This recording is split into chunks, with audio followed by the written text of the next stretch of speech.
Tirpitz foi o segundo couraçado da classe Bismarck a ser construído, embora tenha passado por tantas pequenas alterações e atualizações etc. que, quando estava em serviço na metade de sua carreira, era quase mais como uma meia-irmã do que simplesmente uma repetição da classe.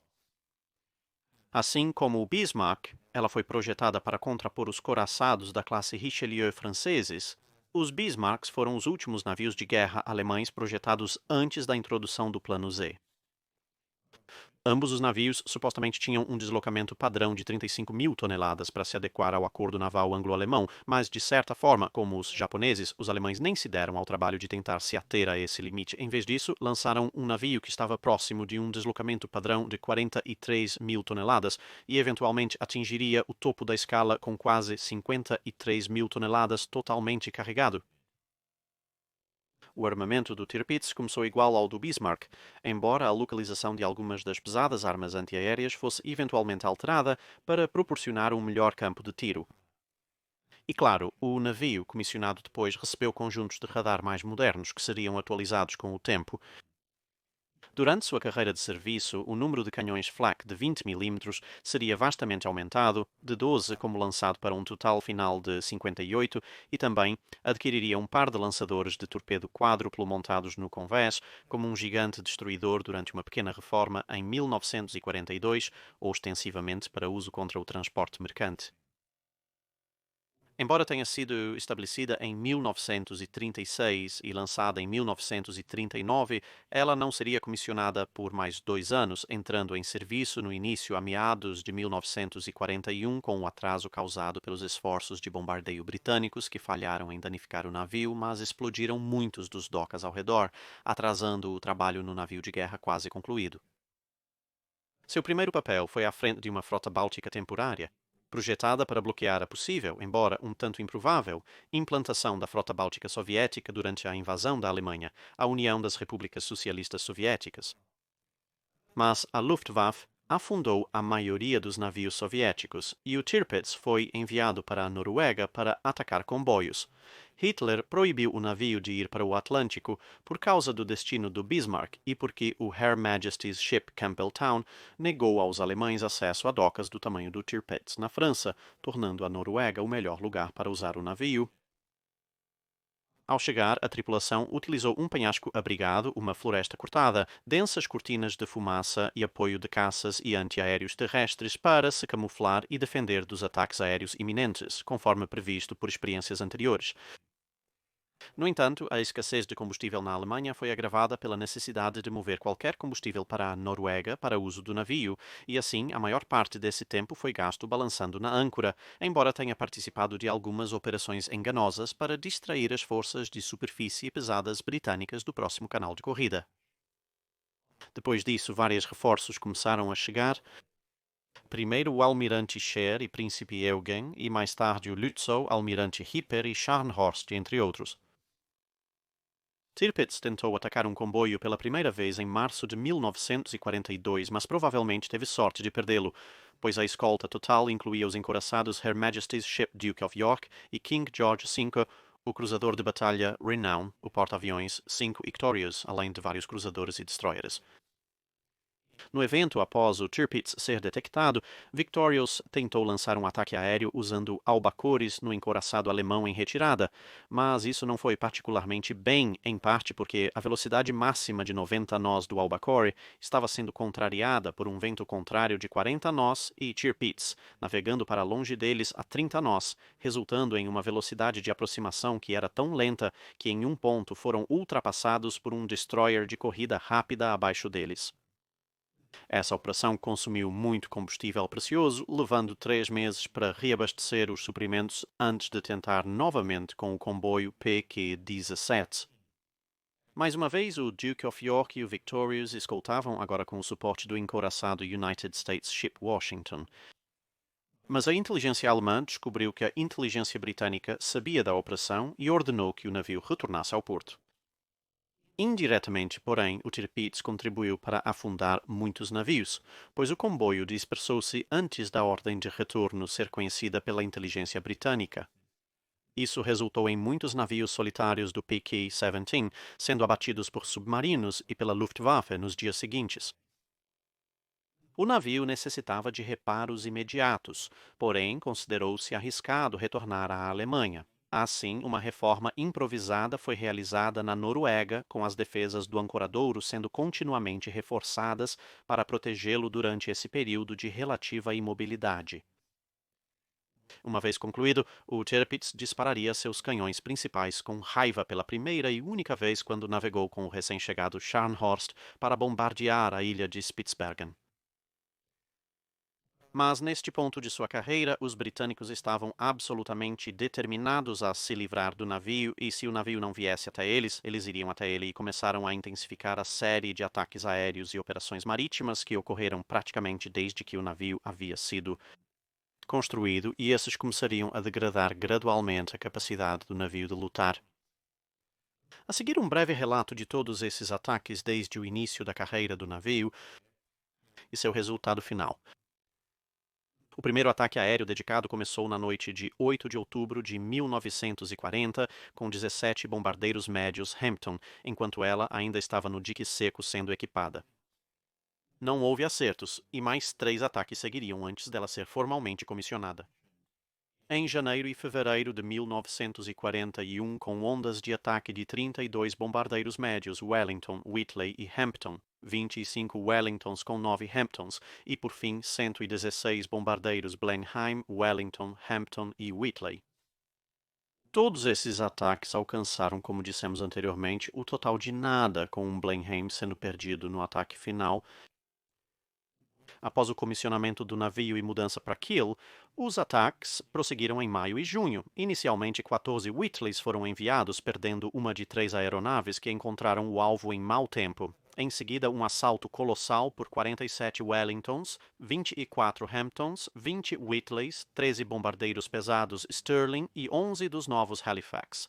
2 Wellingtons foram perdidos e novamente falharam em encontrar o Tirpitz, atacando Kiel em geral. Isso concluiu as operações aéreas contra o Tirpitz em 1941. Com o navio movido para a Noruega, as coisas recomeçariam em 1942 com inúmeras incursões nos primeiros 4 meses. 9 Halifaxes e 7 Stirlings atacaram, perdendo um Stirling. 12 bombardeiros de torpedo Albuquerque atacaram no mar. Apesar do ataque vitorioso, perderam 2 dos Albuquerques novamente sem efeito. Um ataque de 33 Halifaxes perdeu 5 Halifaxes e outro ataque de 31 Halifaxes e 12 Lancasters perdeu mais 5 bombardeiros. Outro ataque, acredite se quiser, de 23 Halifaxes e 11 Lancasters conseguiu perder mais 2 bombardeiros e, como você deve ter adivinhado, tudo isso não conseguiu nada em termos de danificar o navio. O final da primavera e início do verão de 1942 passaram sem incidentes aéreos, mas em outubro de 1942 a Marinha Real entrou em ação com torpedos tripulados por carruagens.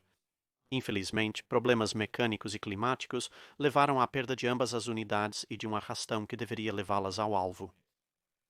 O resto do inverno e grande parte de 1943 transcorreram de maneira relativamente tranquila até 22 de setembro de 1943, quando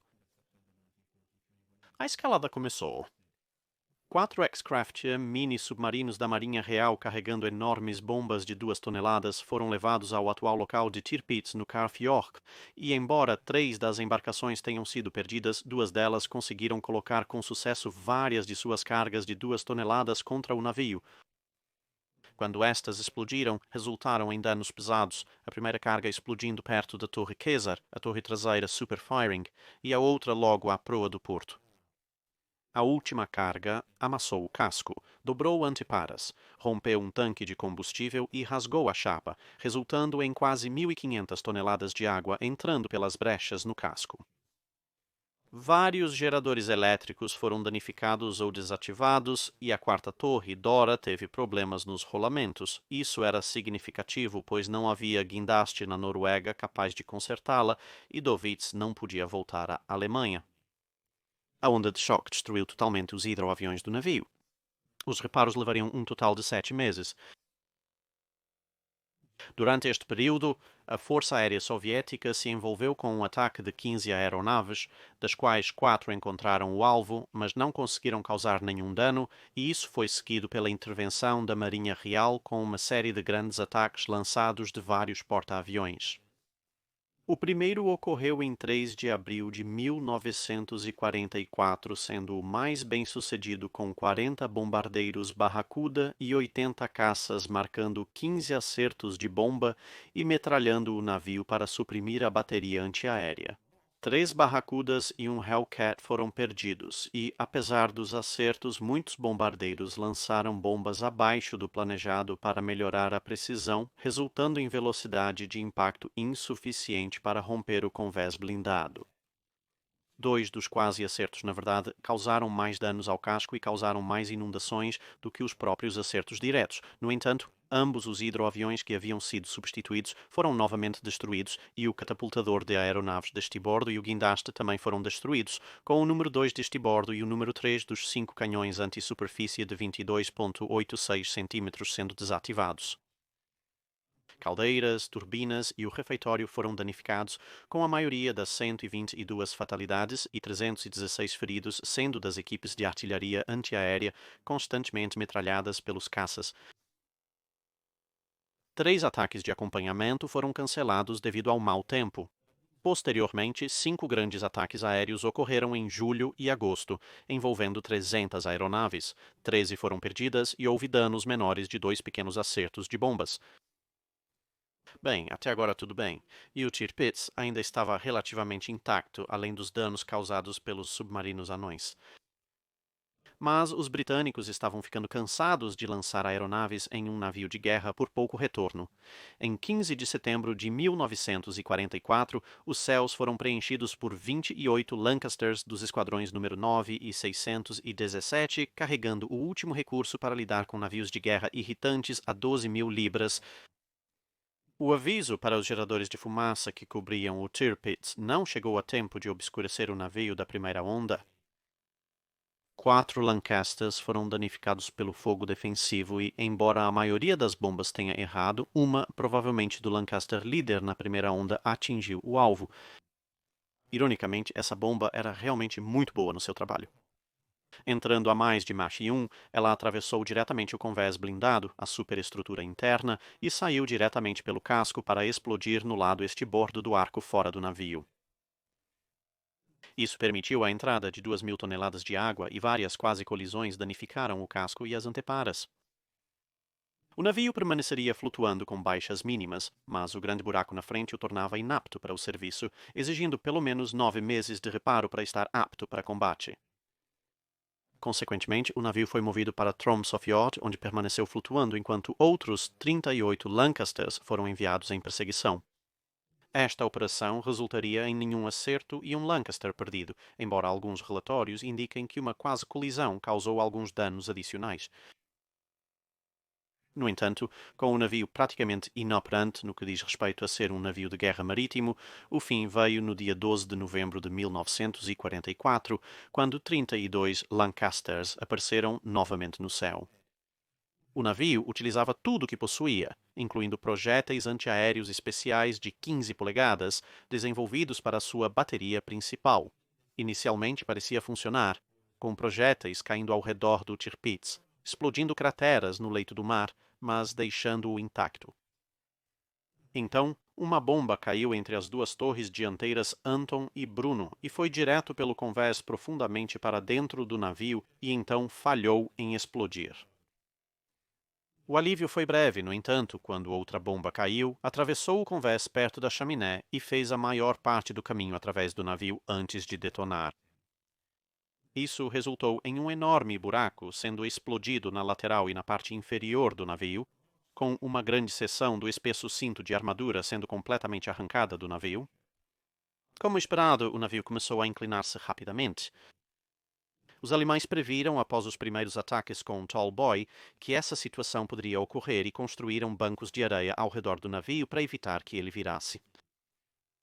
No entanto, os quase acertos haviam inadvertidamente superado grande parte desses bancos de areia e, portanto, o Tirpitz viraria relativamente rápido É possível, com base em alguns relatórios, que uma terceira bomba atingiu perto da torre de disparo supertraseira, sendo essa a Torre César. Neste ponto, uma explosão massiva destruiu a torre, lançando grandes partes dela em todas as direções.